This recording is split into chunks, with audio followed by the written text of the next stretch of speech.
নমস্কার ছাত্রছাত্রীরা, আজকে এসছি একটা নতুন ভিডিও নিয়ে।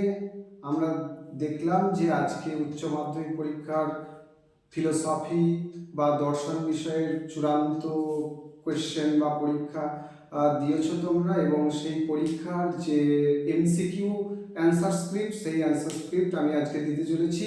তোমরা যে পরীক্ষা দিয়ে এসছো তার মূল্যায়ন বা তার ফলাফল তোমাদের হাতে হাতে আমি এখনই দিয়ে দিচ্ছি। তোমরা রেডি হও, আজকের এমসিকিউর সঠিক অ্যান্সারগুলো তোমরা দেখতে থাকো।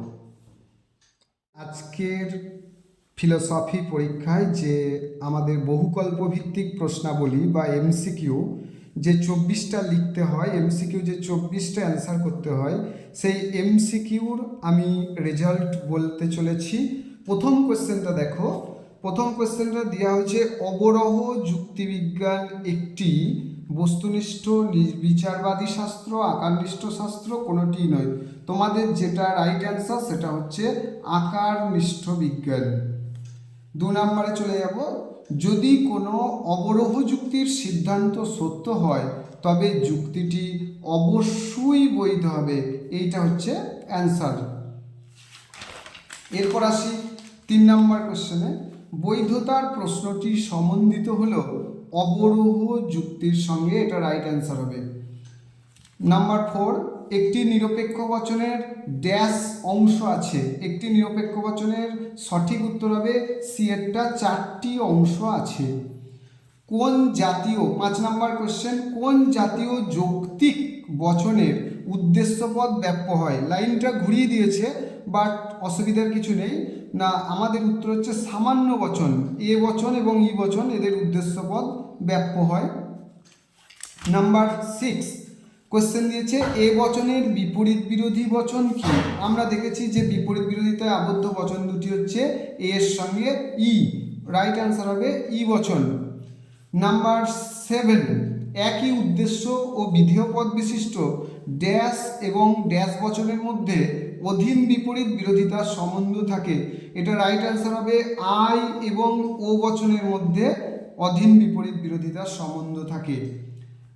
8 নম্বর কোশ্চেন কি বলেছে, কোনো বৈধ নিরপেক্ষ ন্যায় অনুমানের সিদ্ধান্তে পক্ষপদ ব্যাপ্য হলে সেই পদটিকে অবশ্যই আশ্রয় বাক্যে ব্যাপ্য হতে হয়। এই নিয়মটিকে লঙ্ঘন করলে যে দোষ হয় সেটা হচ্ছে অবৈধ পক্ষদোষ। কারণ আমরা জানি সিদ্ধান্তে দুটি পদ থাকে, পক্ষপদ এবং সাধ্যপদ। পক্ষপদটা যদি সিদ্ধান্তে ব্যাপ্য এবং পক্ষ আশ্রয় বাক্যে যদি ব্যাপ্য না হয় তখনই অবৈধ পক্ষদোষ ঘটে। কোশ্চেন নাম্বার 9, ন্যায়ের কোন সংস্থানে ফিসাপো মূর্তিটি বৈধ হয়? আমরা দেখব ন্যায়ের 4টে সংস্থান আছে, প্রথম, দ্বিতীয়, তৃতীয়তে নয়, চতুর্থ সংস্থানে ফিসাপো মূর্তিটি বৈধ হয়। কারণ ব্রাহ্মণটিপ, ক্যামেনেস, ফিসাপো, ডিমারিস আর ফ্রিসিসেন, এই 4টে বা 5টা বৈধ মূর্তি আমাদের চতুর্থ সংস্থানে আছে। তাহলে রাইট অ্যান্সারটা হচ্ছে ফিসাপো, চতুর্থ সংস্থান। মিশ্র প্রাকল্পিক, নাম্বার 10, মিশ্র প্রাকল্পিক ন্যায়ের সিদ্ধান্তটি, প্রাকল্পিক ন্যায়ের সিদ্ধান্তটি সর্বদাই নিরপেক্ষ বচন হবে, এর অ্যান্সারটা সঠিক হবে। পি অথবা কিউ, এটা দেখো বৈকল্পিক ন্যায় থেকে একটা দিয়েছে, পি অথবা কিউ এমন নয় যে পি অতএব কিউ। বৈকল্পিক ন্যায়ের নিয়মই হচ্ছে যে প্রধান আশ্রয় বাক্যে যে কোনো একটা বিকল্পকে অপ্রধান আশ্রয় বাক্যকে অস্বীকার করে সিদ্ধান্তে অপর বিকল্পটাকে স্বীকার করতে হবে। তাহলে পি অথবা কিউ এমন নয় যে পি অতএব কিউ। উপরিউক্ত যুক্তিটি কি নামে পরিচিত? উত্তরটা হবে সি এর অ্যান্সারটা হবে DS, disjunctive syllogism, disjunctive syllogism, SYLLOGISM, এটা অ্যান্সার হবে। আচ্ছা, 12-এর কোশ্চেনটা দিয়েছে ভেনচিত্র থেকে, কোনো অএস নয় পি, এই বচনটির বুলীয় ভাষ্য। দেখো এটা আমরা ই বচন পাবো, কিন্তু ই বচনের এসপি সমান 0 হয়, কিন্তু সাবজেক্টের আগে একটা অ রেখেছে, তার মানে অএস। তাহলে আমাদের এখানে বুলীয় ভাষ্যটা হবে এস বার পি সমান 0, বি এর অ্যান্সারটা হবে। নাম্বার 13 নম্বর কোশ্চেন, সাদা হাতি আছে বচনটির ভেনচিত্র হলো, সাদা হাতি আছে আই বচন। আমরা আই বচনে দেখব যে এসপি অসমান 0, তাহলে আমরা কোনটা পারবো না, WE অসমান 0, অর্থাৎ সি এর কোশ্চেনের অ্যান্সারটা হবে। আচ্ছা, পি ভেল, পি নাল পি এই যৌগিক বাক্যটি সর্বদাই স্বতঃসত্য, শতমিথ্যা, বৈধ, আপত্তিক। এখানে আমি উত্তরটা করছি স্বতঃসত্য। কেন? ভেলের ক্ষেত্রে যে কোনো একটা বিকল্প সত্য হলেই সমস্ত বিকল্পটাই বা সমস্ত যৌগিক বচনটাই সত্য হয়ে যায়, সেজন্য স্বতঃসত্য হবে। 15, পি সত্য হলে পি ভেল নেগেশন পি এর সত্য মূল্য কি হবে? দেখো, পি সত্য আর বচন গ্রাফ যে যৌগিক বচনটা দিয়েছে ভেলের নিয়মে, তাহলে ভেলের ক্ষেত্রে আমার পি সত্য, যে কোনো একদিকে মানে সত্য হলেই সত্য হয়ে যায়, তাহলে উত্তরটা হবে সত্য। 16 কোশ্চেনটা দেখো কি বলেছে, যদি পি ভেল কিউ মিথ্যা হয়, তাহলে পি ভেল কিউ কখন মিথ্যা হবে? পি এর মান এফ এবং কিউর মান এফ। ভেলের ক্ষেত্রে যদি উভয় বিকল্পই মিথ্যা হয় তখন এফ হবে। তাহলে পি নাল কিউ, তাহলে আমরা দুটো বিকল্পেরই মান পেলাম এফ, তাহলে এফ নাল এফেতে টি।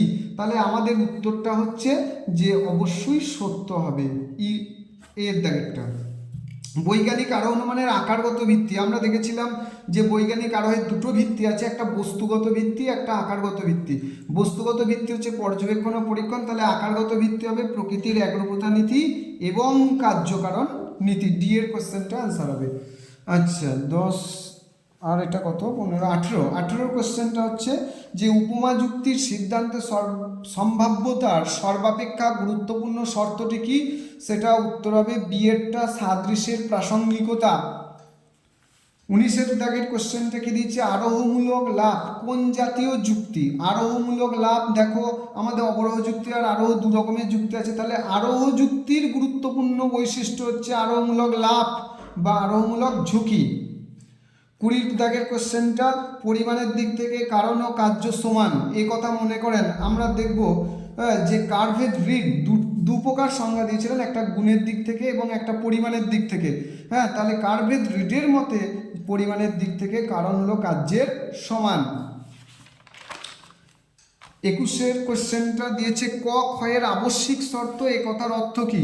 তাহলে আবশ্যিক শর্ত কথার অর্থ হচ্ছে কি, আবশ্যিক বলেছে, তাহলে যদি ক না ঘটে তবে খ ঘটবে না। আবশ্যিকের অ্যান্সার সি এরটা হবে, হয়েছে। যদি ক না ঘটে মানে একটার অনুপস্থিতিতে আর একটা অনুপস্থিতি, হ্যাঁ, তাহলে ক না ঘটলে খ ঘটবে না, সেই জন্য উত্তরটা হবে সি এর, যে যদি ক না ঘটে তবে খ ঘটে না।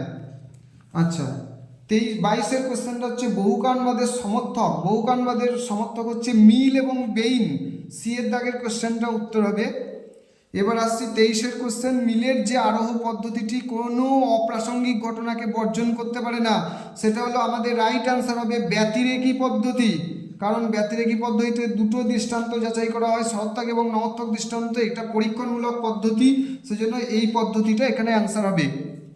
আর সর্বোপরি শেষ কোশ্চেন 24 কোশ্চেনটা আমাদের দিয়েছে নিম্নলিখিত সাংকেতিক উদাহরণটিতে মিলের কোন পদ্ধতি ব্যবহার করা হয়েছে?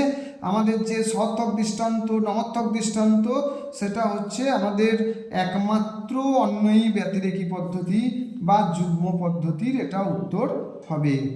তাহলে সি এর দাগের কোশ্চেনটা অ্যান্সার হলো। হ্যাঁ, আমরা আমাদের যে 24টা এমসিকিউ কোশ্চেন, সেই 24টা এমসিকিউর অ্যান্সার আমি তোমাদের হাতে দিলাম। তোমরা তোমাদের ইভ্যালুয়েশন বা তোমাদের মূল্যায়ন তোমরা করে নাও। নমস্কার আমার স্নেহের ছাত্রছাত্রী, আমি আমার স্মার্ট স্টাডি এডুকেশন চ্যানেলে তোমাদের স্বাগত। তোমরা গতকাল দেখবে যে আমি 2025 শিক্ষাবর্ষের উচ্চ মাধ্যমিক দর্শন শাস্ত্রের যে সাজেশন দিয়েছিলাম এবং তার চূড়ান্ত পরীক্ষা আজকে হয়ে গেছে, সেই এমসিকিউ কোয়েশ্চেনের 24 নম্বরের ফলাফল তোমাদের হাতে দিয়েছি।